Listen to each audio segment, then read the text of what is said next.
Herkese merhabalar, ben Huri. Huri Metek Mutfak'ta kanalıma mutfağıma hoş geldiniz. Kalabalık iftar yemeği menüsü tarifleri hazırlıyorum. Pratik ve lezzetli, mutlaka deneyin.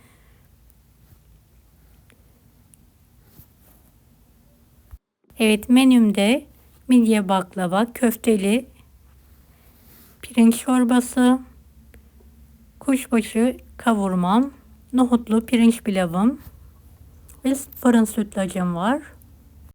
İlk olarak masamı hazırlayarak başlıyorum. 8 kişilik servis açıyorum. Evet, hızlıca 8 kişilik masamı hazırladım. Evet, hoşaf yapalım. Buzluğumda dondurulmuş mürdüm eriği ve kırmızı armutum vardı. Buzlu bir şekilde tencerenin içine alıyorum. Üzerine damak tadınıza göre şeker ekleyelim. Evet, üzerini geçecek kadar içme su ilave edelim. Ocağın üzerine alalım. Meyveler tamamen yumuşayana kadar şöyle fokur fokur kaynatalım. Evet, kontrol ediyorum. Hoşafım hazır. Altını kapatarak soğumaya bırakıyorum. Evet, fırın sütlaç için 5 yemek kaşığı yıkanmış pirinç. Üzerine geçecek kadar süt ilave ediyorum. Pirinçler yumuşayana kadar haşlayalım. Evet, pirinçlerim yumuşamış, lapa olmuş. Üzerine 2,5 litre süt ekliyorum. Kaynayınca 2 su bardağı toz şeker ekleyelim. Sütün suyu buharlaşıp koyulaşana kadar kaynatalım. 3 yemek kaşığı dolusu nişasta ekleyelim.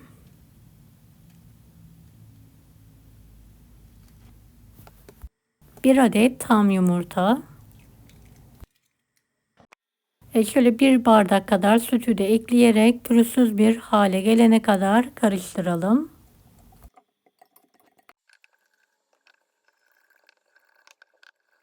Sütüm gördüğünüz gibi kıvam aldı. Bir paket vanilya ekliyorum. Hazırladığım yumurtalı karışımı ekleyerek çırpıyorum.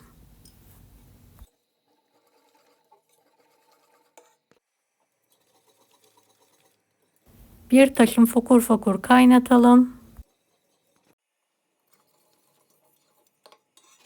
Kaynadıktan sonra fırın sütlaçlarımızı eşit miktarda pirinçleriyle birlikte kaselere pay edelim. Tepsiye soğuk su ilavesi yapalım. Fırının üst ızgarasında üzerini kızartalım. Evet, nar gibi kızardı. Fırından çıkartıyorum. Kendi halinde soğumaya bırakıyorum. Daha sonra buzdolabına kaldırıyorum. Köfteli çorba için 250 gram kıyma, 1 adet büyük boy kuru soğan rendesi, 2 yemek kaşığı bulgur, 1 adet tam yumurta, 1,5 tatlı kaşığı tuz, karabiber, kuru nane. Evet, köftemi şöyle güzel bir şekilde yoğuruyorum.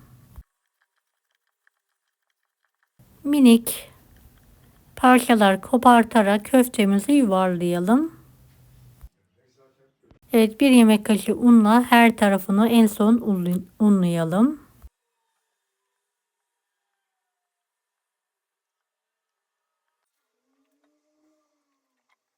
Evet, köftelerim hazır. Şöyle bir unluyorum.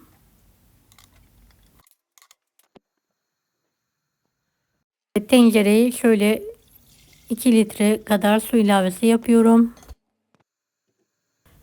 ve kaynatmaya bırakıyorum. Terbiyemiz için 4-5 yemek kaşığı yoğurt, 1 adet tam yumurta, 3,5 kaşık un, yeteri kadar su ilavesi yapalım. Pürüzsüz bir terbiye hazırlayalım. Evet, 4 yemek kaşığı pirinç ekleyelim. Yumuşayana kadar haşlayalım. Pirinçler yumuşadıktan sonra Köftelerimi içine atıyorum ve haşlamaya bırakıyorum.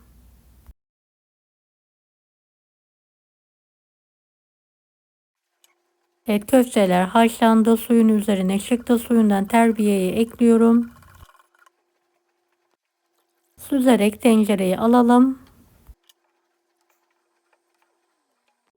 Kıvamını alana kadar pişirelim. Haşlanmış nohut ekliyorum. Kaynadıktan sonra tuzunu ilave edelim. 2,5 tatlı kaşığı tuz ekliyorum. Küçük bir tavada tereyağı eritiyorum. İçine biraz kırmızı toz biber, kuru nane ekliyorum.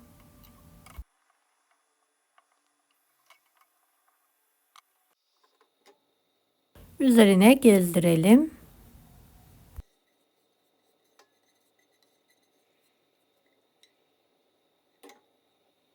Evet, köfteli yoğurt çorbamız hazır.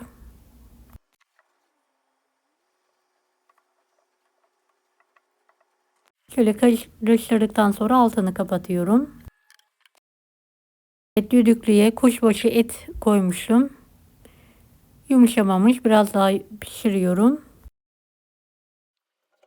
Evet, lokum gibi piştikten sonra tencereye alıyorum.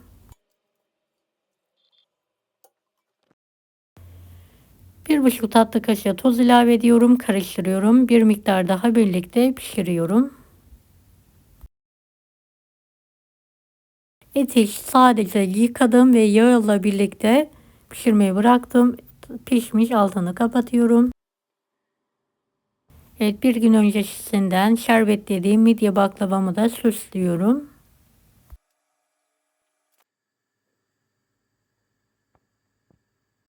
Evet, mezelerimiz için tavaya şöyle sıvı yağ alıyorum. Buzluktan çıkardım. Rendelenmiş kabağım var.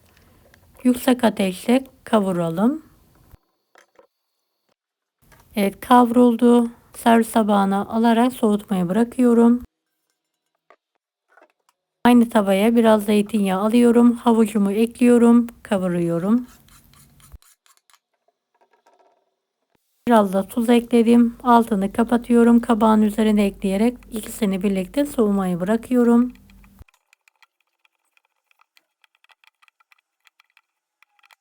Soğuduktan sonra şöyle 3-4 diş sarımsağı ezerek ilave edelim. Biraz çekilmiş ceviz ekliyorum. Yoğurt ilavesi yapalım. Mayonez sıkalım. En son şöyle bir karıştıralım. Mezemiz hazır. Buzdolabına kaldırıyorum. Kıymalı pide işi için 3 tane büyük kuru soğanı ince ince doğruyorum. 1 kilo kıyma, 200 gram kuzu iş yağının üzerine ekledim. 1 demet maydanoz, yarım demet taze soğanı da ince ince doğruyorum.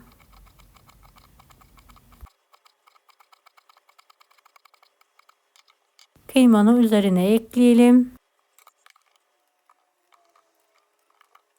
6 tane büyük köy biberim var. Çekirdeklerini çıkardıktan sonra ince ince doğradım. Üzerine ilave ediyorum. 3 tane büyük domatesi de minik küpler halinde doğrayarak üzerine ilave edelim. En son üzerine tuzunu, kekik, kırmızı pul biber, karabiber, bolca domates suyu ekliyoruz. Bir miktar da su ilavesi yapıyoruz.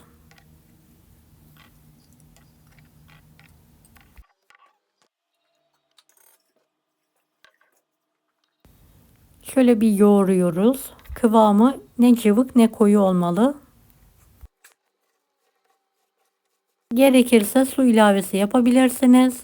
Şu an tam kıvamında. Fırına gitmek için hazır. Buzdolabına kaldırıyorum. Evet, salatamı yapıyorum. Bir tane turbum var. Dörde kestikten sonra rendeliyorum. 2 tane havucumu da rendeleyerek geniş bir leğenin içine alıyorum. Bir tane marulu da yıkadım, süzdüm. doğrayarak üzerine ilave ediyorum. Salatam da hazır, dolaba kaldırıyorum. Pirinç pilavım için 1 yemek kaşığı tereyağı, 1 yemek kaşığı tartı bolca sıvı yağla eritiyorum. Yağ eridikten sonra 2,5 su bardağı pirinci ekliyorum. 2 tatlı kaşığı tuz ekliyorum. Birlikte kavuruyorum.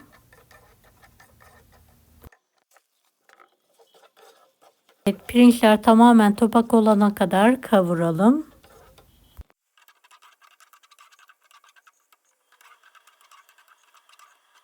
4,5 su bardağı sıcak kaynar su ilavesi yapıyorum. Haşlanmış nohut ekliyorum. Suyuna da çok az tuz ilave edelim. Karıştıralım. Kapağını kapatarak şöyle 1-2 dakika kaynatalım. Daha sonra kısık ateşte suyu tamamen bitene kadar pişirelim. Tamamen suyu bitti. Gördüğünüz gibi altını kapatarak demlenmeyi bırakıyorum.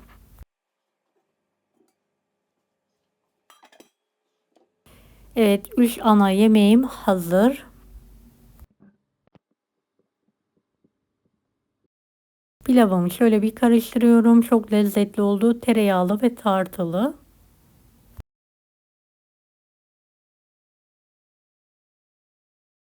Evet, menüm hazır. Baklavalarımı da servise hazırlıyorum.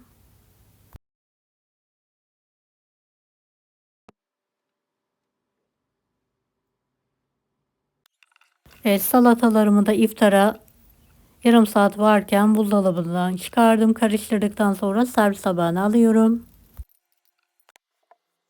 Marul salatasına limon, biraz sıvı yağ, biraz da sirke ekliyorum. Karıştırıyorum.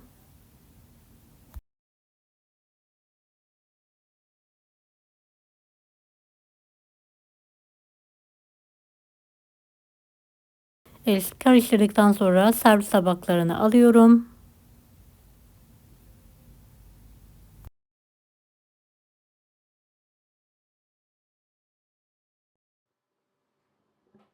Evet, hoşafım da soğudu.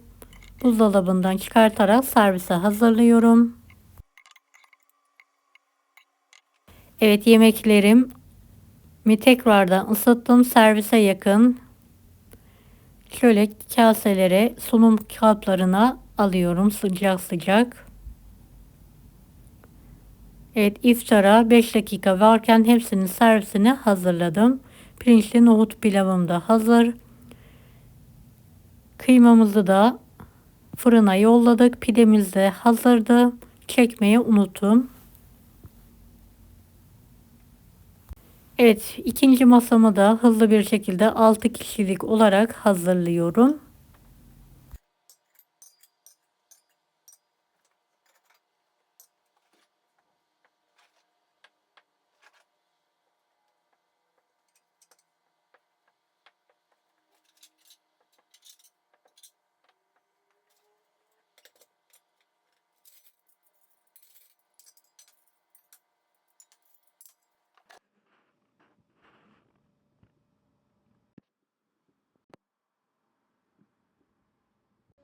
Evet, şöyle masaların son halini sizlere yakından göstermek istiyorum. Salatalarım, hoşaflarım hazır. En sonda servislerimi masaya aldım.